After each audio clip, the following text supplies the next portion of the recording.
At New Delhi, the three-member cabinet mission begins its historic quest to find a solution to India's political deadlock. But one thing was certain. The cabinet ministers were determined to find the solution. The Muslim League demand for Pakistan is the crucial problem, and much of the discussion will center around this point. Hello and welcome back to story underline. मुझे बहुत खुशी हो रही है कि ये last second video है हमारे मॉडर्न हिस्ट्री सीरीज़ का। फाइनली मॉडर्न हिस्ट्री ख़त्म होने वाली है, सो आइए शुरू करते हैं। The cabinet mission, February 1946। India on eve of cabinet mission, Congress demanded that power be transferred to only one center. Further devolution ranging from autonomy to self-determination or succession will be decided after British will leave the India. British bid for a united and friendly India and an active partner in defense of Commonwealth to negotiate peaceful transfer of power to India. Members की बात करें so Patrick Lawrence, who was Secretary of State of India and Chairman of the mission, साथ में Stafford Cripps and A.V. Alexander. याद रखें, Patrick Lawrence, Stafford Cripps and A.V. Alexander. On March 24th, 1946, Delhi, the mission arrives and talks on interim government framing a new constitution giving freedom to India began. Congress and League failure to resolve the deadlock on the issue of unity or partition of India was one of the reasons that mission arrived, and hence mission put forward its own plan in May 1946. बात करते हैं plan की। The plan rejected the full-fledged Pakistan because so formed Pakistan include large non-Muslim population, 38% in northwest and 48% in northeast. इसका मतलब यही है, it means 38% non-Muslim population in northwest and 48% non-Muslim population in northeast. Next, it would lead to domino effect, that is other leaders would also demand separate state. Deep-seated regional ties will get disturbed if Bengal and Punjab was partitioned. Economic and administrative problems between west and east part of Pakistan. Division of armed forces, which is dangerous. Grouping of existing provincial assemblies into three sections. Section A, that includes Hindu majority provinces, that is Madras, Bombay. Central provinces, Uttar Pradesh, Bihar and Odisha. Section B, that is Muslim majority provinces, that includes Punjab, NWFP and Sindh. Section C also includes Muslim majority provinces including Bengal and Assam. याद रखें, Bengal and Assam is in Section C. And Section B में Punjab, NWFP and Sindh. Section A, Madras, Bombay, Central Provinces, UP, Bihar and Odisha. Now Group A, B, C were to sit separately to decide the constitution for provinces. Group A, B, C were to sit separately to decide constitution for provinces and later formulate the union constitution. Three-tier executive and legislature was envisaged, that is at provincial and union level. Constituent assembly elected by provincial assemblies by proportional representation of 389 member body, that includes provincial assemblies having 292 members, chief commissioner provinces 4 and princely states 93. So total 389 member body, having common centers to control defense, communication and external affairs, ensuring federal structure. Provinces were given full autonomy and residual powers, no longer to be under paramountcy of British government. याद रखें, provinces were given full autonomy and residual powers.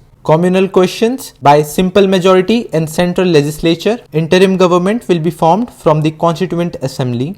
After first general election, provinces were asked to be free to come out of the group, and after 10 years they were free to call for reconsideration of a group. Different interpretations की बात करें, Congress thought mission was against the creation of Pakistan since grouping was optional. Congress objected to provinces should not have to wait till first general election to come out of a group, should have option to join a group in first place. Compulsory grouping contradicts provincial autonomy. Members from the princely states were nominated by princes, not elected. याद रखें, they were nominated. And the mission later clarified grouping was compulsory. Muslim League की बात करें, so Muslim League thought Pakistan to be implied in compulsory grouping. Grouping should be necessary with Section B and C developing into solid centers with a view to future succession into Pakistan. Next हम बात करते हैं acceptance and rejection of cabinet mission. On June 6, 1946, Muslim League accepted the cabinet mission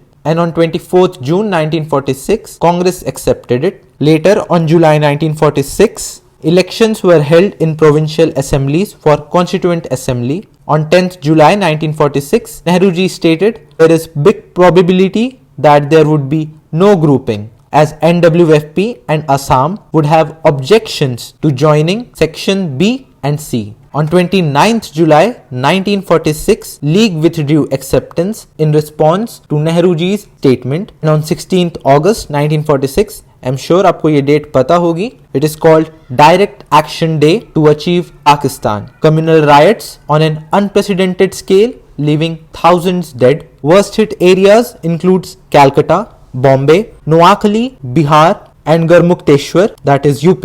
Interim government so formed changed government priorities. Wavell was the viceroy and was now eager to somehow get the Congress into interim government even if League stayed out. On September 2nd, 1946, the interim government so formed, dominated by Congress, headed by Nehru. Nehruji still opposed compulsory grouping.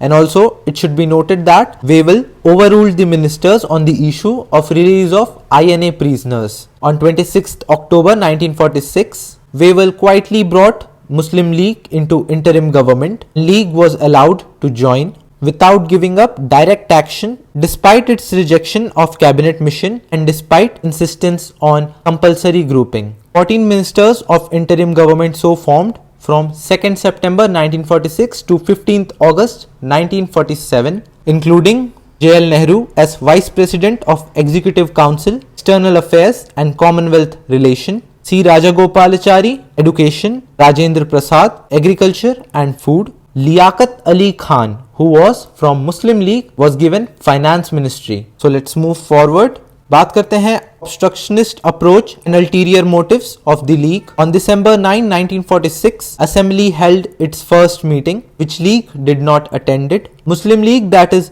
Liaquat Ali Khan, was finance minister and obstructed the efficient functioning of other ministries. They sought a foothold in the government to fight for Pakistan. It was a continuation of civil war by other means. On February 1947, 9 Congress members of cabinet wrote to Viceroy demanding resignation of League members and threatening the withdrawal of their own nominees. The last straw came with League demanding dissolution of Constituent Assembly. Now, why British withdrawal seemed imminent now? Nationalism had penetrated into untouched section and area. Demonstrations in favor of nationalism among the bureaucracy and loyalist section, paucity of European ICS recruits and policy of Indianization ended British domination of ICS, Indian Civil Services. British strategy of conciliation and repression had its own limitation and contradictions. After Cripps' offer, there was little left to offer for conciliation except for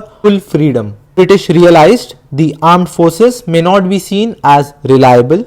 If Congress started a 1942 type mass movement, this time headed by provincial ministries. The efficient numbers and efficient officers were not available for entirely official rule. They realized that settlement was necessary for good future of Indo-British relation. The aim of British policy makers now was graceful withdrawal after a settlement, peaceful transfer of power and a nature of post-imperial India-British relation. So we have covered cabinet mission of February 1946. इसके बाद हम बात करेंगे partition of India की, जो हमारा last video होगा. मिलते हैं लास्ट वीडियो में, तब तक के लिए all the best. Thank you.